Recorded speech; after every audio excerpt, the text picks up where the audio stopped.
O grande conflito. Capítulo 2. O valor dos mártires. Quando Jesus revelou a seus discípulos a sorte de Jerusalém e as cenas do segundo advento, predisse também a experiência de seu povo desde o tempo em que deveria ser tirado dentre eles até a sua volta em poder e glória para o seu libertamento. Do Monte das Oliveiras, o Salvador contemplou as tempestades prestes a desabar sobre a Igreja Apostólica, e penetrando mais profundamente no futuro, seus olhos divisaram os terríveis e devastadores vendavais que deveriam açoitar seus seguidores nos vindouros séculos de trevas e perseguição. Em poucas e breves declarações de tremendo significado, predisse o que os governadores deste mundo haveriam de impor à Igreja de Deus. Os seguidores de Cristo deveriam trilhar a mesma senda de humilhação, ignomínia e sofrimento que seu mestre palmilhara. A inimizade que rompera contra o Redentor do mundo manifestar-se-ia contra todos os que crescem em seu nome. A história da Igreja primitiva testificou do cumprimento das palavras do Salvador. Os poderes da terra e do inferno arregimentaram-se contra Cristo na pessoa de seus seguidores. O paganismo previa que, se o Evangelho triunfasse, seus templos e altares desapareceriam. Portanto, convocou suas forças para destruir o cristianismo. Acenderam-se as fogueiras da perseguição. Os cristãos eram despojados de suas posses e expulsos de suas casas. Suportaram grande combate de aflições, experimentaram escárnios e açoites e até cadeias e prisões. Grande número deles selaram seu testemunho com o próprio sangue. Nobres e escravos, ricos e pobres, doutos e ignorantes, foram de igual modo mortos sem misericórdia. Estas perseguições, iniciadas sob o governo de Nero, aproximadamente ao tempo do martírio de Paulo, continuaram com maior ou menor fúria durante séculos. Os cristãos eram falsamente acusados dos mais hediondos crimes e tidos como a causa das grandes calamidades, fomes, pestes e terremotos. Tornando-se eles objeto do ódio e suspeita popular, prontificaram-se denunciantes, por amor ao ganho, a trair os inocentes.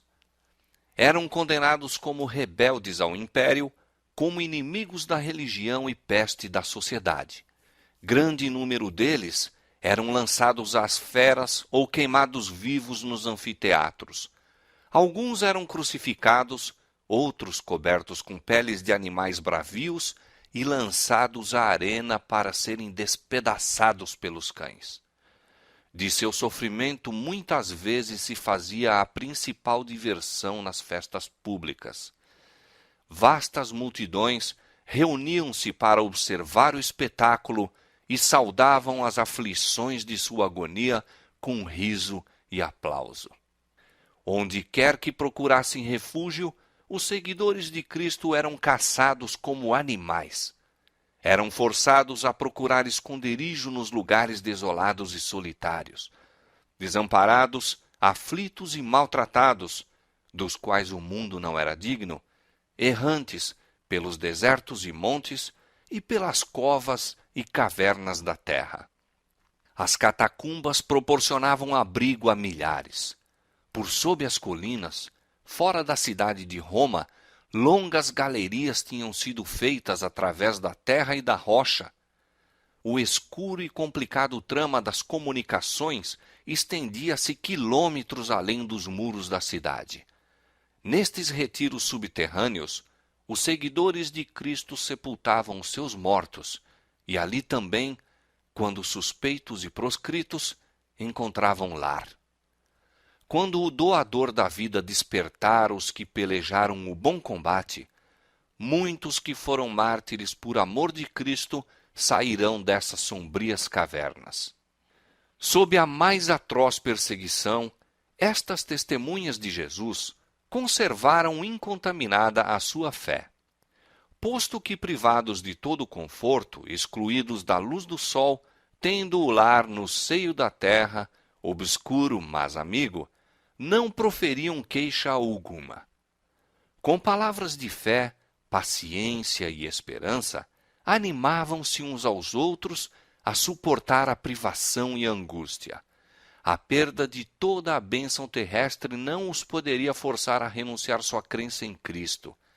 Provações e perseguição não eram senão passos que os levavam para mais perto de seu descanso e recompensa. Como aconteceu aos servos de Deus de outrora, muitos foram torturados, não aceitando o seu livramento, para alcançarem uma melhor ressurreição. Estes se recordavam das palavras do Mestre que, quando perseguidos por amor de Cristo, ficassem muito alegres, pois que grande seria seu galardão no céu, porque assim tinham sido perseguidos os profetas antes deles.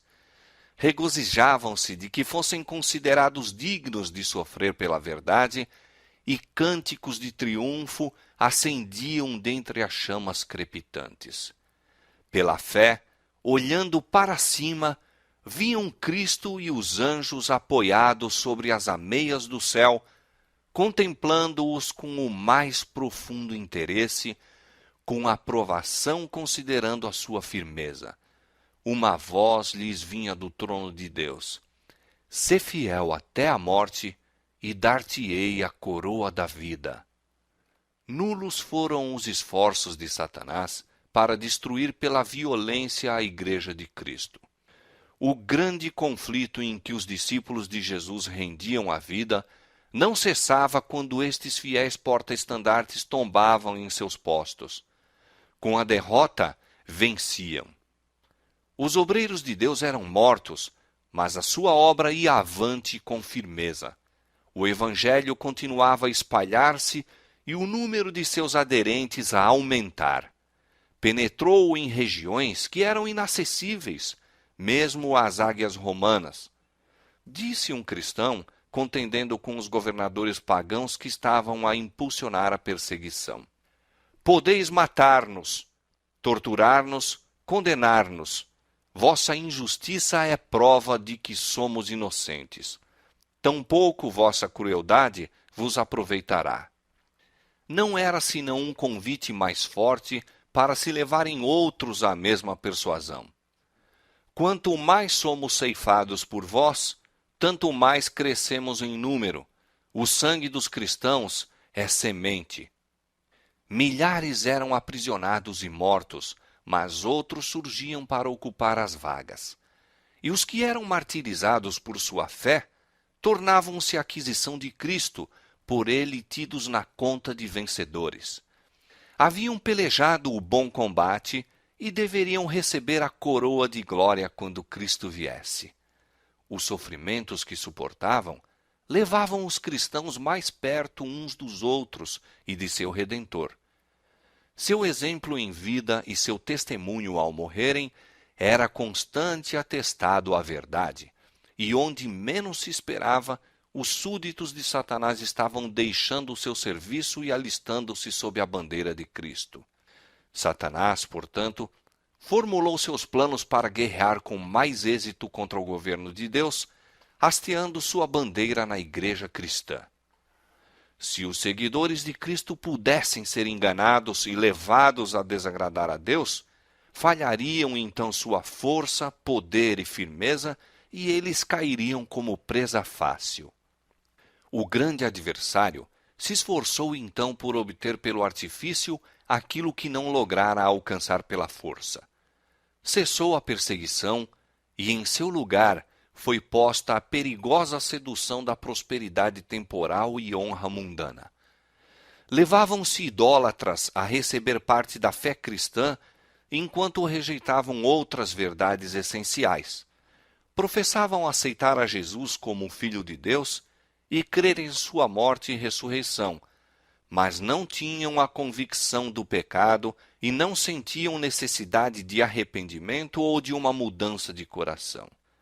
Com algumas concessões de sua parte, propuseram que os cristãos fizessem outras também, para que todos pudessem unir-se sob a plataforma da crença em Cristo. A igreja naquele tempo encontrava-se em terrível perigo.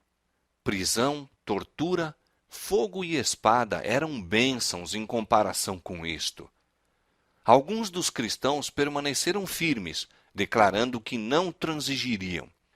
Outros eram favoráveis a que cedessem ou modificassem alguns característicos de sua fé e se unissem aos que haviam aceito parte do cristianismo, insistindo em que este poderia ser o meio para a completa conversão. Foi um tempo de profunda angústia para os fiéis seguidores de Cristo. Sob a capa de pretenso cristianismo, Satanás se estava insinuando na igreja a fim de corromper-lhe a fé e desviar-lhe a mente da palavra da verdade. A maioria dos cristãos finalmente consistiu em baixar a norma, formando-se uma união entre o cristianismo e o paganismo. Posto que os adoradores de ídolos professassem estar convertidos e unidos à igreja, apegavam-se ainda à idolatria, mudando apenas os objetos de culto pelas imagens de Jesus e mesmo de Maria e dos santos. O fermento vil da idolatria, assim trazido para a igreja, continuou a obra funesta. Doutrinas errôneas, ritos supersticiosos e cerimônias idolátricas foram incorporados em sua fé e culto. Unindo-se os seguidores de Cristo aos idólatras, a religião cristã se tornou corrupta e a igreja perdeu sua pureza e poder. Alguns houve, entretanto, que não foram transviados por esses enganos. Mantinham-se ainda fiéis ao autor da verdade e adoravam a Deus somente. Sempre tem havido duas classes entre os que professam ser seguidores de Cristo. Enquanto uma dessas classes estuda a vida do Salvador e fervorosamente procura corrigir seus defeitos e conformar-se com o modelo, a outra evita as claras e práticas verdades que lhe expõem os erros. Mesmo em sua melhor condição, a igreja não se compôs unicamente dos verdadeiros, puros e sinceros. Nosso Salvador ensinou que os que voluntariamente condescendem com o pecado não devem ser recebidos na igreja. Todavia ligou a si homens que eram falhos de caráter e concedeu-lhes os benefícios de seus ensinos e exemplos para que tivessem oportunidade de ver seus erros e corrigi-los. Entre os 12 apóstolos havia um traidor. Judas foi aceito não por causa de seus defeitos de caráter, mas apesar deles. Foi ligado aos discípulos para que, pela instrução e exemplo de Cristo, pudesse aprender o que constitui o caráter cristão e assim ser levado a ver seus erros, para arrepender-se e, pelo auxílio da graça divina, purificar a alma na obediência à verdade. Mas Judas não andou na luz que tão misericordiosamente foi permitido brilhasse sobre ele. Mas Judas não andou na luz que tão misericordiosamente foi permitido brilhasse sobre ele. Pela condescendência com o pecado, atraiu as tentações de Satanás. Seus maus traços de caráter se tornaram predominantes. Rendeu a mente à direção dos poderes das trevas, irava-se quando suas faltas eram reprovadas, sendo assim levado a cometer o terrível crime de trair o mestre. Assim, todos os que acariciam o mal sob profissão de piedade odeiam os que lhes perturbam a paz, condenando seu caminho de pecado. Quando se apresenta a oportunidade favorável, eles, semelhantes a Judas, traem aos que para seu bem procuram reprová-los. Os apóstolos encontraram na igreja os que professavam piedade, ao mesmo tempo em que secretamente acariciavam a iniquidade. Ananias e Safira desempenharam o papel de enganadores, pretendendo fazer sacrifício total a Deus, quando cobiçosamente estavam retendo uma parte para si. O Espírito da Verdade revelou aos apóstolos o caráter real desses impostores, e os juízos de Deus livraram a igreja dessa detestável mancha em sua pureza. Esta assinalada evidência do discernidor Espírito de Cristo na igreja foi um terror para os hipócritas e malfeitores. não mais poderiam permanecer em ligação com aqueles que eram, em hábitos e disposição, invariáveis representantes de Cristo. E quando as provações e perseguições sobrevieram a seus seguidores, apenas os que estavam dispostos a abandonar tudo por amor à verdade desejaram tornar-se seus discípulos. Assim, enquanto durou a perseguição, a igreja permaneceu comparativamente pura, mas cessando aquela, acrescentaram-se conversos que eram menos sinceros e devotados, e abriu-se o caminho para Satanás tomar pé. Não há, porém, união entre o príncipe da luz e o príncipe das trevas, e nenhuma conivência poderá haver entre os seus seguidores. Quando os cristãos consentiram em unir-se àqueles que não eram senão meio convertidos do paganismo, enveredaram por caminho que levaria mais e mais longe da verdade. Satanás exultou em haver conseguido enganar tão grande número de seguidores de Cristo. Levou então seu poder a agir de modo mais completo sobre eles e os inspirou a perseguir aqueles que permaneceram fiéis a Deus. Ninguém compreendeu tão bem como se opor à verdadeira fé cristã como os que haviam sido seus defensores. E estes cristãos apóstatas, unindo-se aos companheiros semipagãos, dirigiram seus ataques contra os característicos mais importantes das doutrinas de Cristo. Foi necessária uma luta desesperada por parte daqueles que desejavam ser fiéis, permanecendo firmes contra os governos e abominações que se disfarçavam sob as vestes sacerdotais e se introduziram na igreja. A Escritura Sagrada não era aceita como a norma de fé. A doutrina da liberdade religiosa era chamada heresia, sendo odiados e proscritos seus mantenedores. Depois do longo e tenaz conflito, os poucos fiéis decidiram-se a dissolver toda a união com a igreja apóstata, caso ela ainda recusasse libertar-se da falsidade e idolatria. Viram que a separação era uma necessidade absoluta se desejavam obedecer à palavra de Deus. Não ousavam tolerar erros fatais à sua própria alma e dar exemplo que pusesse em perigo a fé de seus filhos e netos. Para assegurar a paz e a unidade, estavam prontos a fazer qualquer concessão coerente com a fidelidade para com Deus, mas acharam que mesmo a paz seria comprada demasiado caro como sacrifício dos princípios. Se a unidade só pudesse conseguir comprometendo a verdade e a justiça, seria preferível que prevalecessem as diferenças e as consequentes lutas. Bom seria à igreja e ao mundo se os princípios que atuavam naquelas almas inabaláveis revivessem no coração do professo povo de Deus. Há alarmante indiferença em relação às doutrinas que são as colunas da fé cristã. Ganha terreno a opinião de que, em última análise, não são de importância vital. Esta degenerescência está fortalecendo as mãos dos agentes de Satanás, de modo que falsas teorias e enganos fatais, que os fiéis dos séculos passados expunham e combatiam com riscos da própria vida, são hoje considerados com favor por milhares que pretendem ser seguidores de Cristo. Os primitivos cristãos eram, na verdade, um povo peculiar. Sua conduta irrepreensível e fé invariável eram contínua reprovação a perturbar a paz dos pecadores. Se bem que poucos, sem riqueza, posição ou títulos honoríficos, constituíam um terror para os malfeitores onde quer que seu caráter e doutrina fossem conhecidos. Eram, portanto, odiados pelos ímpios, assim como Abel o foi pelo ímpio Caim. Pela mesma razão por que Caim matou Abel, os que procuravam repelir a restrição do Espírito Santo mataram o povo de Deus. Pelo mesmo motivo foi que os judeus rejeitaram e crucificaram o Salvador, porque a pureza e santidade de seu caráter eram repreensão constante ao egoísmo e corrupção deles. Desde os dias de Cristo até hoje, os fiéis discípulos têm suscitado ódio e oposição dos que amam e seguem os caminhos do pecado. Como, pois, pode o Evangelho ser chamado mensagem de paz?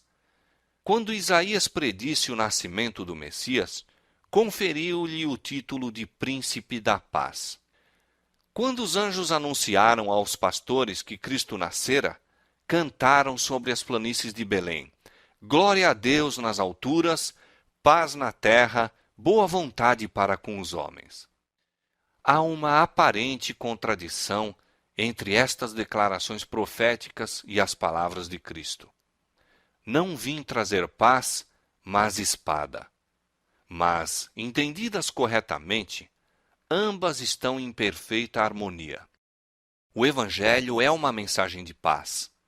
O cristianismo é um sistema religioso que, recebido e obedecido, espalharia paz, harmonia e felicidade por toda a terra. A religião de Cristo ligará em íntima fraternidade todos os que lhe aceitarem os ensinos. Foi missão de Jesus reconciliar os homens com Deus e assim uns com os outros.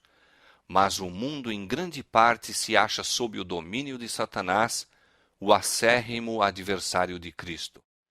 O Evangelho apresenta-se-lhes princípios de vida que se acham totalmente em desacordo com seus hábitos e desejos, e eles se erguem em rebelião contra ele. Odeiam a pureza que lhes revela e condena os pecados, e perseguem e destroem os que com eles insistem em suas justas e santas reivindicações. É neste sentido que o Evangelho é chamado uma espada, visto que as elevadas verdades que traz ocasionam o ódio e a contenda. A misteriosa providência que permite sofrerem os justos perseguição às mãos dos ímpios tem sido causa de grande perplexidade a muitos que são fracos na fé. Alguns se dispõem mesmo a lançar de si a confiança em Deus, por permitir ele que os mais vis dos homens prosperem, enquanto os melhores e mais puros são afligidos e atormentados pelo cruel poder daqueles. Como, pergunta-se, pode aquele que é justo e misericordioso e que também é de poder infinito tolerar tal injustiça e opressão? É esta uma questão com que nada temos que ver. Deus deu suficientes evidências de seu amor e não devemos duvidar de sua bondade por não podermos compreender a operação de sua providência. Disse o Salvador a seus discípulos, prevendo as dúvidas que lhes oprimiriam a alma nos dias de provação e trevas. Lembrai-vos da palavra que vos disse: não é o servo maior do que o seu senhor. Se a mim me perseguiram, também vos perseguirão a vós. Jesus sofreu por nós mais do que qualquer de seus seguidores poderá sofrer pela crueldade de homens ímpios. Os que são chamados a suportar a tortura e o martírio não estão senão seguindo as pegadas do dileto Filho de Deus. O Senhor não retarda a sua promessa. Ele não se esquece de seus filhos, nem os negligencia, mas permite que os ímpios revelem seu verdadeiro caráter, para que ninguém que deseje fazer a sua vontade possa ser iludido com relação a eles. Outros sim, os justos são postos na fornalha da aflição, para que eles próprios possam ser purificados, para que seu exemplo possa convencer a outros da realidade da fé e piedade, e também para que sua coerente conduta possa condenar os ímpios e incrédulos.